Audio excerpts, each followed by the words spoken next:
पति है ना पूरा? सुनोगे मेरी बातों को? ठीक है, थोड़ा सा मैं अपना इंट्रोडक्शन दे देता हूँ जल्दी से। ठीक है, मेरा नाम डॉक्टर साकिब व्यास खान है। मैं आप लोगों के बगल के गांव महरपुर का रहने वाला हूँ।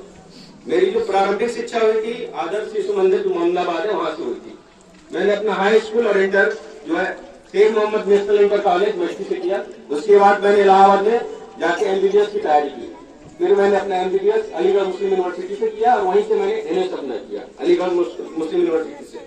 फिलहाल मैं इस वक्त शाहजहांपुर में Varun Arjun medical college and health and hospital जो कि अब एक यूनिवर्सिटी बन गया है, वहां पे मैं असिस्टेंट प्रोफेसर के पोस्ट पे हूँ। तो मेरा काम जो है, एक तो मैं डॉक्टर हूँ, तो मरीजों को देखना, मरीजों से कम्युनिकेट करना, और दूसरा काम मेरा जो है टीचर का भी है, क्योंकि वहाँ पे जो बच्चे होते हैं वो एमबीबीएस का जो है अपना कोर्स करते हैं या एमएस का करते हैं, तो उनको भी पढ़ाना होता है। तो बड़े बच्चे होते हैं वो तो इंटर करके जिनका एमबीबीएस में सिलेक्शन होता है, बड़े बच्चों को हम लोग पढ़ाते हैं।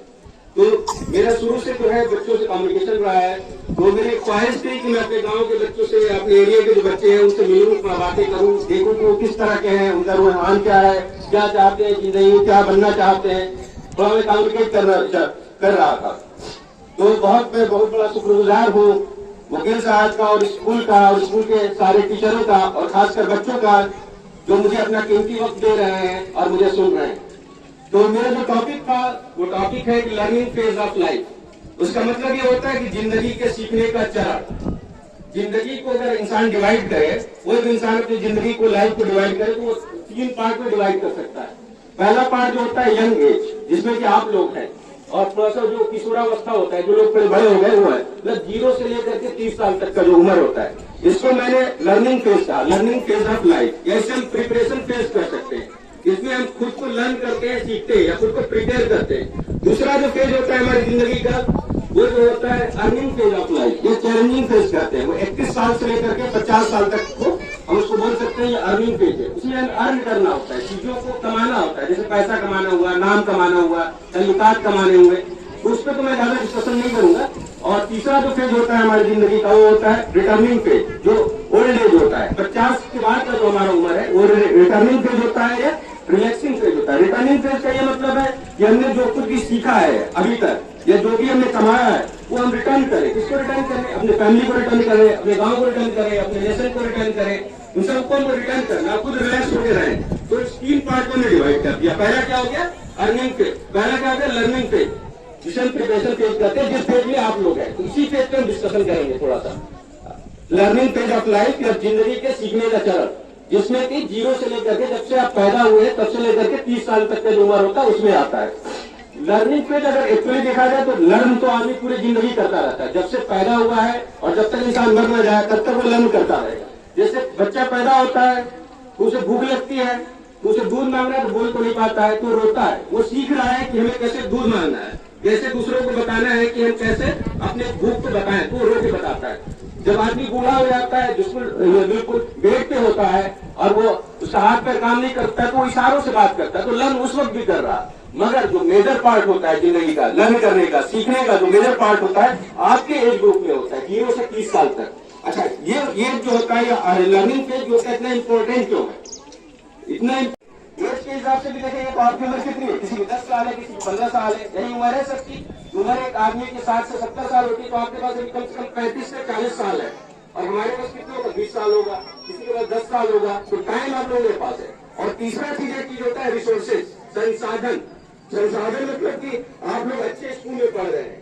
एक स्कूल अच्छा तो एक संसाधन है, इसको आपको सही से यूज करना है। आपके पेरेंट्स, माँ बाप, घर वाले अच्छे हैं, ये एक संसाधन है जो आपको सपोर्ट कर रहे हैं, पढ़ाने के लिए आगे भेज रहे हैं। ये आपके पास एक संसाधन है। आपके पास पैसे की कमी नहीं है, घर से आपको सपोर्ट मिल रहा है, एक संसाधन है। ये संसाधन हो सके, रिसोर्सेस हो सके कि किसी के पास कम हो, मगर है सभी के पास। तो 3 चीज आपके अंदर है। क्या क्या है बताओगे? क्या है? पहला टाइम, क्या है बोले? दूसरा क्या है? ऊर्जा, एनर्जी, क्या है? ऊर्जा। तीसरा क्या है? रिसोर्सेज, संसाधन। 3 चीज है आपके अंदर। इन 3 चीजों को आपको सही से इस्तेमाल करना है। इन 3 चीजों को आपको सही से इस्तेमाल करने के लिए कुछ चीजें आपको डेवलप करनी पड़ेगी। पहला चीज जो आपको सीखना है, डेवलप करना है अपने अंदर, वो क्या है? डिसिप्लिन है। क्या है? डिसिप्लिन। डिसिप्लिन समझ रहे हो क्या होता है? अनुशासन, तहजीब। आपको सही से रहना है, आपको सही से पेश आना है। आपके अंदर क्या पैदा करना है? डिसिप्लिन। ठीक है, पहला क्या है? डिसिप्लिन पैदा करना है। दूसरा क्या होता है अंदर डेडिकेशन होना चाहिए। ठीक है, डेडिकेशन समर्पण, किसी काम को करने के लिए पूरा समर्पित होना है आपको। जैसे आपका भी काम है, मीन माँ का रोल होता है, सबसे बड़ा रोल किसका है? माँ का।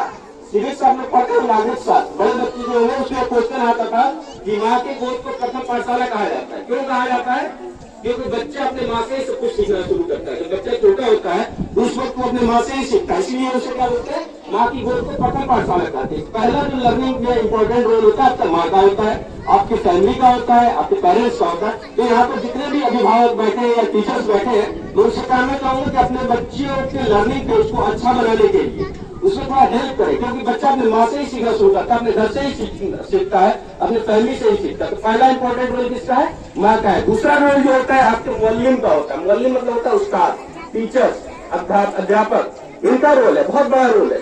ये जितनी चीजें आपको सिखा देंगे कोई दूसरा बंदा नहीं सिखा पाएगा। दूसरा रोल जो है इंपॉर्टेंट किसका है? आपके उस्ताद का है। तीसरा रोल किसका होता है? मेंबर्स, मस्जिद के जो मेंबर्स होते हैं, इमाम होते हैं या जो धर्म गुरु होते हैं, उनका रोल है। उनका भी बहुत बड़ा रोल है। वो पूरी जनता को मोटिवेट कर देते हैं, इसको कहीं से कहीं लेके जा सकते हैं। तो उन लोगों को भी इस पर ध्यान देना चाहिए कि बच्चों को कैसा अच्छा बनाए, उनका फ्यूचर कैसे अच्छा बनाए, इस चीज पर ध्यान देना है।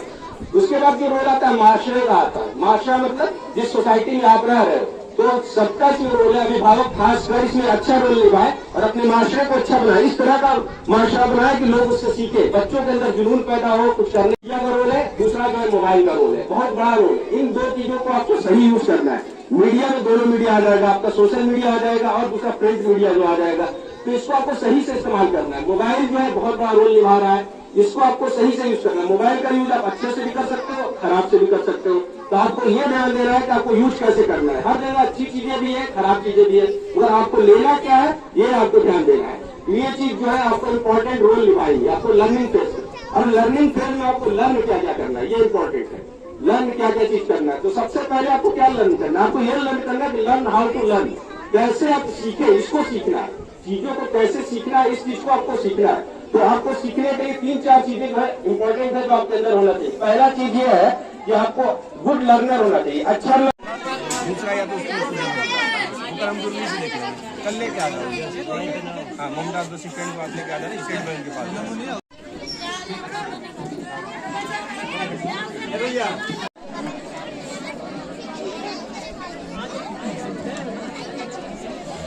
अच्छा,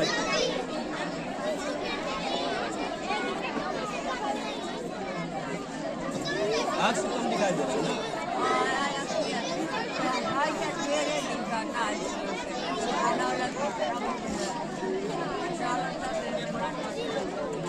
और आपको गले में क्या दिक्कत हो रही है?